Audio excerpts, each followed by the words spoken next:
Hi hello friends, welcome back. இன்றைக்கி நம்ம ரொம்பவே ஒரு டிஃப்ரெண்ட்டான ஒரு யூனிக்கான ஒரு க்ரீமியான ஒரு எக் ரெசிபி எப்படி செய்யலாம் தான் பார்க்க போகிறோம்.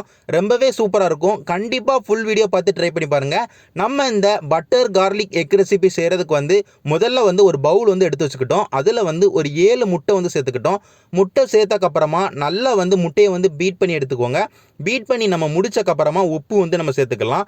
உப்பு ஒரு 1/4 டீஸ்பூன் நான் உப்பு சேர்த்துருக்கேன். அதுக்கப்புறமா மிளகுத்தூள் 1 டீஸ்பூன் மிளகுத்தூள் சேர்த்துருக்கேன். அதுக்கப்புறமா ரெட் சில்லி ஃப்ளேக்ஸ் 1 டீஸ்பூன் சேர்த்துருக்கேன். ரெட் சில்லி ஃப்ளேக்ஸ் தெரியாது அப்படின்னா நம்ம ஒன்றும் இல்லை, காஞ்ச மிளகா ஒரு 3 காஞ்ச மிளகாவை மிக்சர் ஜாரில் அரைச்சி எடுத்தா அதுதான் ரெட் சில்லி ஃப்ளேக்ஸ். அது அரைச்சி அதை நம்ம சேர்த்துக்கிறோம். நம்ம பொடியாக சேர்க்காம ரெட் சில்லி ஃப்ளேக்ஸாக சேர்த்துக்கிறோம். அதுக்கப்புறமா கடைசியாக நம்ம பூண்டு ஒரு 1/2 டீஸ்பூன் ரொம்ப சின்ன சின்ன துண்டுகளாக வெட்டின பூண்டு சேர்த்துட்டு நல்லா முட்டையை நல்லா மிக்ஸ் பண்ணி முடிச்சுக்கோங்க.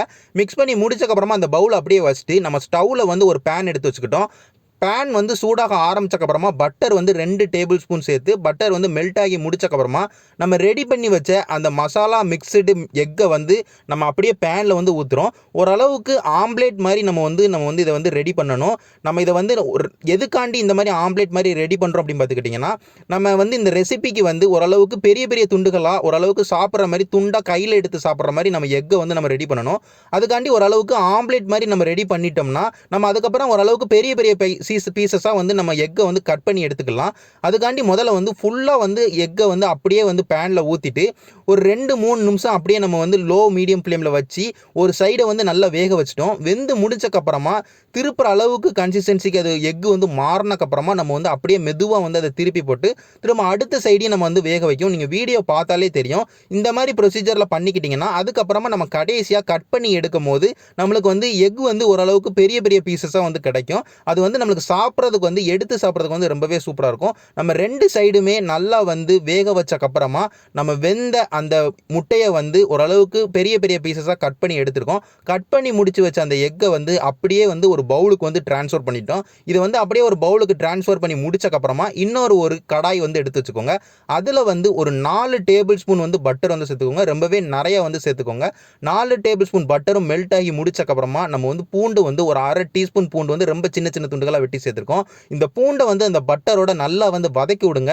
பூண்டோட கலர் ஓரளவுக்கு கோல்டன் ப்ரௌன் கலருக்கு மாறட்டும். அதே நேரத்தில் வாசனையும் நல்லா வர ஆரம்பிக்கட்டும். முடிச்சக்கப்புறமா உப்பு ஒரு 1/4 டீஸ்பூன் சேர்த்துருக்கேன். மிளகு ஒரு 1/4 டீஸ்பூன் சேர்த்துருக்கேன். ரெட் சில்லி ஃப்ளேக்ஸ் ஒரு 1/2 டீஸ்பூன் சேர்த்துருக்கேன். அதுக்கப்புறமா கார்ன்ஃப்ளவர் மாவு ஒரு 2 டேபிள் ஸ்பூன் சேர்த்துருக்கேன். இது எல்லாத்தையுமே சேர்த்து அந்த பட்டரோட நல்லா ஒரு 30 செகண்ட்லேருந்து ஒரு 40 செகண்டுக்கு நல்லா வதக்கி விட்டுக்கோங்க. வதக்கி முடிச்சக்கப்புறமா நம்ம காய்ச்சின பால் 1 கப்பு நம்ம சேர்த்துருக்கோம். காய்ச்சாத பால் சேர்த்துறாங்க. ஏன்னா காய்ச்சாத பாலை சேர்த்து அது தெரிஞ்சிட்டுன்னா நம்மளுக்கு ரெசிபி ஃபுல்லாக லாஸ் ஆயிரும். அதனால் நீங்கள் காய்ச்சின பால் 1 கப்பு சேர்த்துக்கோங்க. சூடாக இருக்கணும்னு தேவை கிடையாது, ஆறுனாலும் பரவாயில்ல. காய்ச்சின பால் 1 கப்பு சேர்த்து நம்ம லோ ஃப்ளேமில் வச்சு நல்லா கிண்டி விடும் போது நம்ம கார்ன்ஃப்ளவர் மாவு சேர்த்துருக்கறனால அது இறுக்கம் கொடுத்து நம்மளுக்கு இந்த பால் நல்லா இந்த மாதிரி க்ரீமி டெக்ஸ்டருக்கு நல்லா திக்காக மாறிடும்.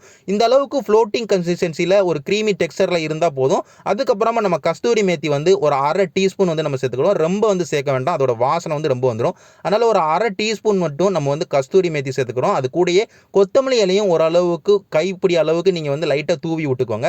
தூவி விட்டு இது ரெண்டுத்தையும் லோ ஃப்ளேமில் வச்சு மிக்ஸ் பண்ணி விடுங்க. நீங்கள் ஹை ஃப்ளேமுக்கோ மீடியம் ஃப்ளேமுக்கோ மாறினீங்கன்னா அடிப்பிடிக்கிறதுக்கு நிறைய வாய்ப்பு இருக்குது. அதனால் ஓரளவுக்கு லோ ஃப்ளேமில் வச்சுட்டு நல்லா மிக்ஸ் பண்ணி முடிச்சுக்கோங்க. மிக்ஸ் பண்ணி முடிச்சக்கப்புறமா நம்ம கடைசியாக முதலே ரெடி பண்ணி வச்ச அந்த ஆம்லேட் மாதிரி இருக்கிற முட்டையை நம்ம இந்த க்ரீமோட நம்ம சேர்க்குறோம். சேர்த்து நல்லா நம்ம மிக்ஸ் பண்ணுறோம். மிக்ஸ் பண்ணி முடிச்சக்கப்புறமா நம்ம ஸ்டவ் ஆஃப் பண்ணிட்டா நம்மளுக்கு இந்த ரெசிபி ரெடி ஆயிரும். இந்த ரெசிபியை பொறுத்த வரைக்கும் நான் முதலே சொல்கிறேன், ஓரளவுக்கு க்ரீமியாக இருக்கும், ஓரளவுக்கு காரமாகவும் இருக்கும், ரொம்பவே நல்லா இருக்கும். நம்ம தயிர் சாதத்து கூடலாம் இதை வச்சு சாப்பிட முடியாது. ஏதாவது நம்ம காரமான குழம்பு கூட இதை வச்சு சாப்பிட்டோம்னா ரொம்பவே சூப்பராக இருக்கும். ஒரு டிஃப்ரெண்ட்டான ஒரு ரெசிபி, கண்டிப்பாக ட்ரை பண்ணி பாருங்கள். உங்களுக்கு பால்லாம் சேர்க்கறனால கொஞ்சம் நல்லா இருக்குமா அப்படின்னு தோணும். நீங்கள் ட்ரை பண்ணி பார்த்து உங்களுக்கு பிடிச்சதுன்னா, உதாரணத்துக்கு சொல்லணும்னா ஓரளவுக்கு ஒயிட் சாசஸ் விரும்பி சாப்பிட்றவங்க, சாசி நூடுல்ஸ் விரும்பி சாப்பிட்றவங்களுக்குலாம் இது ரொம்பவே ஒரு ஆப்டான ஒரு ரெசிபியாக இருக்கும். கண்டிப்பாக ட்ரை பண்ணி பாருங்கள். வீட்டில் உள்ள எல்லாருக்குமே செஞ்சு கொடுங்க. ஓரளவுக்கு எல்லாரும் விரும்பி சாப்பிடுவாங்க. நான் இதே மாதிரி இன்னொரு நல்ல ரெசிபியோட பார்க்குறேன். நன்றி.